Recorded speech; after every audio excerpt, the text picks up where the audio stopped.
Welcome to Case Closed. I'm James Braden, And I'm Sheraton Malik. and we're here to take a deep dive into some pretty intense court cases. That's right, James. We're looking at cases that grip the world, full of drama, intrigue, and some really big questions about justice. And today, Sheraton, we're heading to Kenya. Kenya, in 2007 and 2008, it was a time of incredible turmoil. Imagine an election so close, so hotly contested, that it sparks violence across the entire country. And we're not talking about small-scale clashes here. This resulted in over 1,000 deaths, James. Over 1,000 deaths and hundreds of thousands of people forced to flee from their homes. It was a complete breakdown of order. And it really exposed these deep ethnic tensions that were simmering beneath the surface of Kenyan society. Absolutely, and it raised some serious questions about how a country can even begin to heal after such a traumatic event. So how do you even start to address something like that? I mean, where do you even begin to seek justice when so many people were affected? Well, in this case, the world was watching, and the International Criminal Court, the ICC, decided to step in. The ICC, that's the court for trying individuals for some of the most serious crimes like genocide and war crimes. Exactly, and they decided to charge 6 prominent Kenyan figures with crimes against humanity. 6 figures, that's huge. Including a future president, right? Yeah, it was a bold move, and it sent shockwaves through Kenya and the international community. It's incredible to think that a future president was caught up in this. It was a high-stakes situation, for sure. So who were these 6 people at the center of it all? Well, the most well-known was William Ruto, who was a deputy president at the time of the violence. And as you mentioned, he actually went on to become the president of Kenya later on. That's wild to think about. Alongside Ruto, the ICC also charged Uhuru Kenyatta, who was the deputy prime minister in 2007, and he also later became president. So 2 future presidents implicated in this violence. That's incredible. Yeah, it just shows how deeply this conflict cut through Kenyan society. Who else was charged? Well, there was also Joshua Arap Singh, a radio journalist, Henry Kosgei, a former minister, Francis Muthara, a top government official, and Mohammed Hussein Ali, who was the former police commissioner. It's a pretty diverse group. The ICC was essentially trying to show that this violence wasn't just a random eruption of anger, but that it was orchestrated at the highest levels of government and society. It sounds like they were trying to make an example of these individuals to deter future violence. In a way, yes, but they also had to prove their case, and that was far from easy. So what were the specific charges against them? Well, the ICC deals with some of the gravest crimes known to humanity. Things like genocide, war crimes, and crimes against humanity. And in this case, they were focusing on crimes against humanity, right? Exactly. Now, crimes against humanity are a bit different from genocide or war crimes. They involve widespread or systematic attacks against civilians. So they were essentially trying to prove that these 6 individuals were responsible for the violence directed at ordinary Kenyans. Exactly. And that's a really high bar to clear, legally speaking. I bet it wasn't easy proving that link between their actions and the violence that followed. Not at all. And that's where things get really complicated. Okay, so we have these 6 high-profile figures charged with incredibly serious crimes. What happened next? Did it go to trial? It did, but the ICC proceedings were anything but straightforward. That's not surprising considering the stakes involved. There were so many twists and turns, it really felt like something out of a movie at times. Like what? Well, for one thing, there were charges being dropped left and right. Then there were serious doubts about the strength of the evidence. And on top of that, there were even allegations of witness tampering. Wow, that sounds like a real mess. It was a chaotic situation, to say the least. And I imagine the political pressure surrounding the case was immense, especially with a future president among the accused. You can't even imagine. And then you had this backdrop of incredible ethnic tensions in Kenya, which made the whole situation incredibly sensitive. It sounds like the ICC was walking a tightrope. It was a very delicate situation for sure, and the court faced some serious challenges. Like what kind of challenges? Well, first of all, gathering evidence in a conflict zone is always incredibly difficult.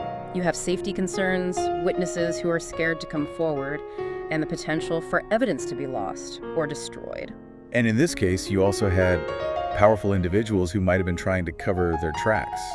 Exactly, and then there was the political pressure we talked about earlier. I mean, imagine the pressure the ICC was under with a future president on trial. They must have been under immense scrutiny. They were, and then you had the ethnic dimension to the conflict, which made everything even more complicated. It seems like the odds were stacked against them from the start. In many ways, yes. And while we're talking about all these legal complexities and challenges, I keep thinking about the human cost of this violence. It's important to never lose sight of that human cost. Over 1,000 people dead, hundreds of thousands displaced. Those are just numbers. But behind each number is a story, a family torn apart, a life forever changed. It's essential to remember that this wasn't just some abstract legal battle. This was about real people who suffered immensely. Can you paint a picture for us?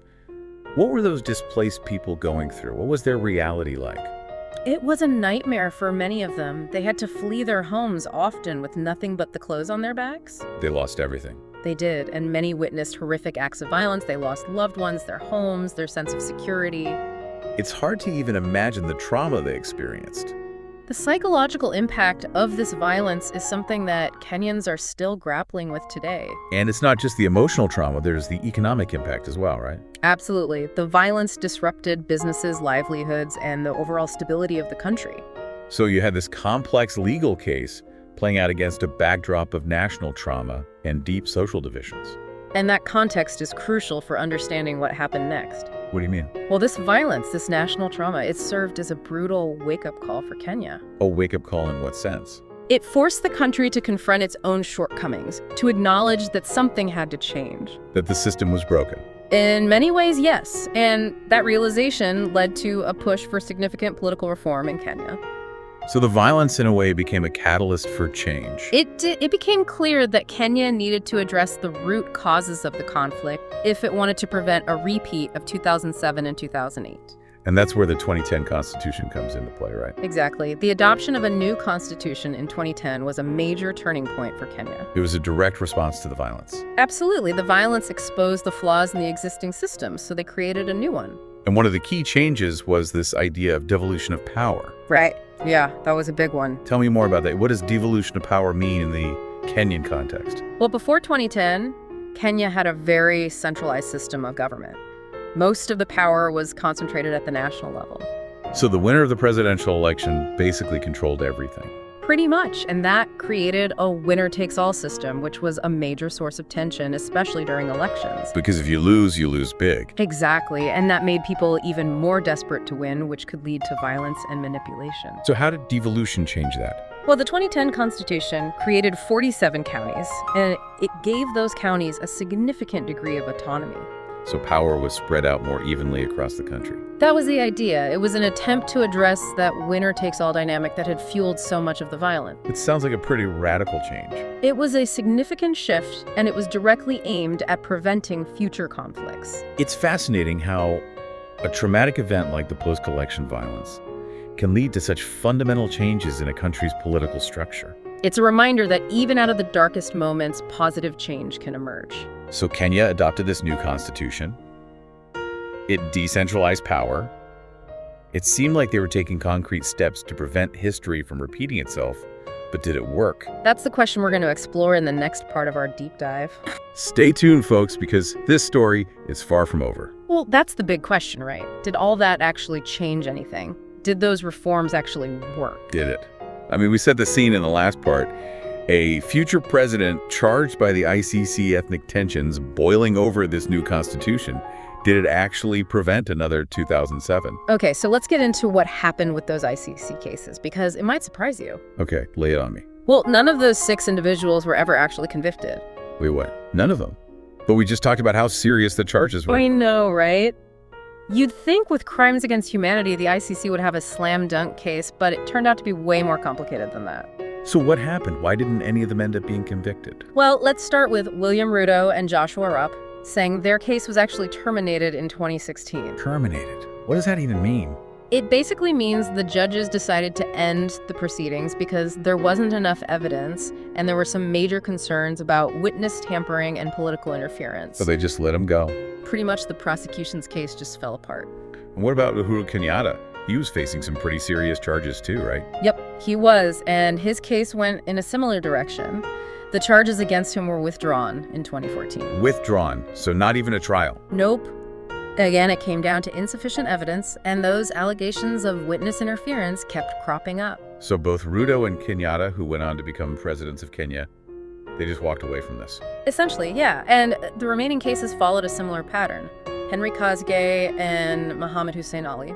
The charges against them were never even confirmed by the ICC. So they never even went to trial? Nope, not enough evidence to even get that far. And then there was Francis Mutara. The charges against him were withdrawn in 2013 as well. So basically, all 6 individuals charged by the ICC were either acquitted or had their charges dropped. Exactly. It's kind of amazing when you think about it.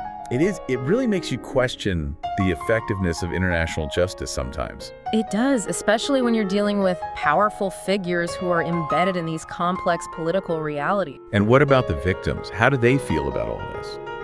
Well, you can imagine how devastating it was for them. They were hoping for justice, for someone to be held accountable for the pain and suffering they endured. They must have felt betrayed. Absolutely, and it really shook their faith in not only the international legal system, but also in their own country's justice system. It's heartbreaking to think that they never really got the justice they deserved. It is, and it raises some important questions about what true justice even means in situations like this. Is it even possible to achieve justice after such widespread violence? That's a tough question, and there's no easy answer. It's not just about putting people behind bars. It's about addressing the root causes of the conflict and healing those deep societal wounds. It's about rebuilding trust and finding a way to move forward as a nation. Exactly, and that's a long and difficult process. But even though the ICC trials didn't result in any convictions, they did bring this issue to the forefront of global attention, right? They did. The world was watching, and it put pressure on Kenya to address this issue head-on. And I guess that's where the political reforms in the new constitution come into play. Right. You could argue that the ICC trials, even without convictions, acted as a catalyst for change. They forced Kenya to confront its own shortcomings. They did, and the 2010 Constitution was a direct response to the violence. It was an attempt to fix the broken system. And one of the key changes was the devolution of power to the counties, right? Yes. That was a major shift. It was designed to address that winner-takes-all dynamic that had fueled so much of the violence. By spreading power more evenly across the country. Exactly. And the new constitution also included a bunch of other reforms like greater transparency in elections, strengthened human rights protections, and mechanisms for land reform. So they were trying to be pretty comprehensive in their approach. They were trying to address the root causes of the violence rather than just slapping a Band-Aid on the problem. It was a pretty bold attempt to reshape Kenyan society. It was a gamble, really. Could these reforms actually create lasting change? And that brings us back to the question we started with, did it work? Well, that's a debate that continues to this day in Kenya. It's one thing to change the laws on paper, but did people's mindsets actually change? It's really hard to say for sure. I mean, Kenya hasn't seen violence on the same scale as 2007, 2008 since they adopted the new constitution, but those underlying tensions, they haven't gone away. You mean the ethnic divisions, the competition for resources? Exactly. They're still there, simmering beneath the surface. So it feels like it could erupt again at any moment. Every election is a nail-biter. You know, everyone's holding their breath, hoping it won't happen again. So has anything actually changed? Well, the political landscape is definitely different, but some people argue that real societal healing hasn't happened yet. It's like they put a Band-Aid on a deep wound. Kind of, and those wounds, they take time to heal. So what's the solution then? How do you actually achieve lasting peace? It's not easy. It takes a lot more than just changing the laws. You need dialogue, you need to rebuild trust, and you have to address those deep-seated inequalities that fuel these divisions. It sounds like a long and difficult process. It is, and there's no guarantee of success. So where does Kenya go from here? That's the big question, isn't it? But I think the events of 2007, 2008 serve as a warning. A warning about what? About how fragile peace can be, even in a seemingly stable democracy. And the human cost of violence. It's a reminder that we can't take peace for granted. It's something we have to work for constantly. It's a story that resonates far beyond Kenya, too, right? I mean, these kinds of tensions exist in so many countries. Absolutely. And the Kenyan case shows us just how quickly things can spiral out of control. So what's the takeaway for our listeners, then? What do we learn from all of this? Well, I think the biggest lesson is the importance of vigilance. We can't become complacent. We have to actively address those societal divisions that can lead to violence. We have to keep those lines of communication open. Exactly. And we have to be willing to confront those uncomfortable truths that are often at the heart of these conflicts. Powerful stuff. Sheraton, well said. And on that note, I think it's time to wrap up our deep dive into the Kenyan post-election violence. It's been a fascinating discussion, James. It has. And I hope our listeners will continue to explore this case on their own. There's so much more to learn. Absolutely. Read those firsthand accounts, delve into the complexities of the ICC's role, and most importantly, reflect on the lessons we can all learn from this tragedy. It's a story that should stay with us. It should, because it reminds us that we all have a role to play in building a more peaceful and just world. Until next time, keep exploring, keep questioning, and keep diving deep.